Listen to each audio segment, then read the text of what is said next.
Hello,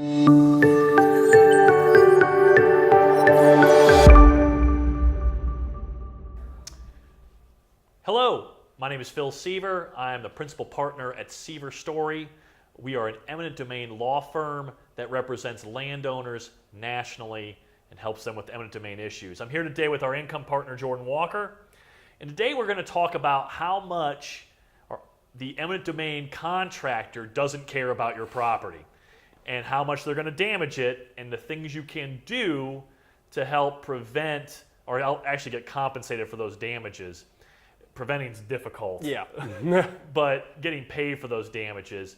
So let's say you've been approached about eminent domain. Somebody wants to build a road or a pipeline or a power line on your property. You negotiate everything. You get a great price at the end of the day. You make a good deal, and then here come the contractors.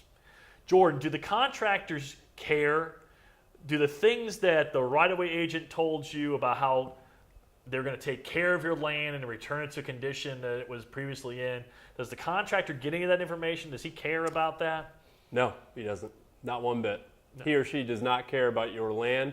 His job, her job, is to come onto your property and build that pipe, put that power line in, put that road in as quick as possible. And as cheaply as and possible. As cheap as and possible. As cheap as possible. Yes. This means that contractors are notorious for operating outside of the easement, cutting down fences, knocking down walls, all sorts of damages, removing topsoil, taking it to locations that are unknown, or putting the bad soil on top of where the topsoil used to be. All sorts of damages, knocking out aquifers, draining lakes. Yep. All sorts of damages can occur during the construction process.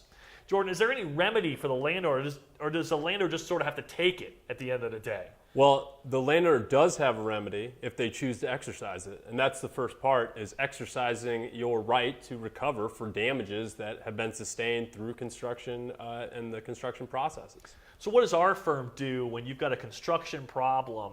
How do we address that then for the landowner? Well, the first thing you need to do is make sure you don't waive any right for compensation. So one thing that pipelines, power lines, road projects, departments of transportation, what they like to do when they're negotiating their documents with you is to see if they can sneak some language in there that prevents you from actually claiming these damages as they occur. So they'll have you sign an easement, they'll have you sign a corollary document that somewhere in there will likely say landowner waives the right to claim damages as they occur through the construction process. It's very common for them to do this. So the first step is making sure that you don't waive that right to claim those damages. The second thing you need to do is be aware of what's going on. Be aware of what's going on in your property and report it to, if you have an attorney, let them know what's going on so that you can then recover those damages from the contractors and the companies that took the land. I'll give you, I think Jordan has a really good example of how this has worked for a landowner in Iowa. What happened with your landowner in Iowa, Jordan, with the topsoil? Absolutely. So the very contentious Dakota Access Pipeline project in Iowa, we represented 60 landowners on that project. And one thing that we found that was happening throughout the line was that the contractors would come in and they would take out the topsoil, they'd take out the subsoil, and they would actually, what they were supposed to do was keep them segregated, keep them separate, put them on either side of the easement. What they ended up doing was mixing them. And as any farmer will tell you, topsoil that mixes with subsoil isn't topsoil anymore. So they'd mix them, they'd put the pipeline in the ground, and then they'd return the soil back on top of the pipeline. And what happened? Well, now you have what was previously topsoil and subsoil, now is topsoil mixed with subsoil. And that affects the productivity of the ground. The crops do not grow as well when the subsoil is mixed with the topsoil. And as a result, we have to make the pipeline and the contractors that were responsible for construction pay for that damage, pay for what ended up being a commingling of the soils. And so you made a claim, and at the end of the day, your client is receiving compensation for, yes. this construction Yes, damage. yes.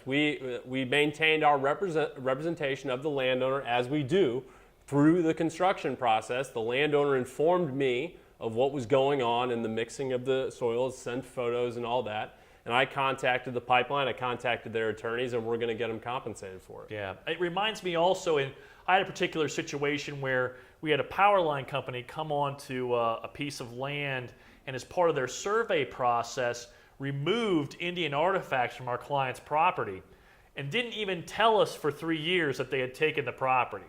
So essentially they stole Indian artifacts from our client's property, kept them in a warehouse for 3 years, and then told us that we had them 3 years later. This necessitated us filing a class action lawsuit, which we eventually resolved. But it's another example of how the contractors are out here doing things that are not necessarily legal and or damaging your property in ways that you're going to require some compensation for. Yeah. Folks, hopefully this provides some examples for you and some ideas about how much attention you need to pay to the construction process. Working with our firm, we help our landowners through that construction process and making sure that we hold the condemning authority to their responsibility to return the land to as close to its previous condition as humanly possible. Thanks a ton for being with us today. If you'd like to find more out about our firm and our attorneys, please visit us at landownerattorneys.com or give us, Jordan and I, a call at 888-318-3761. Thanks and have a great day.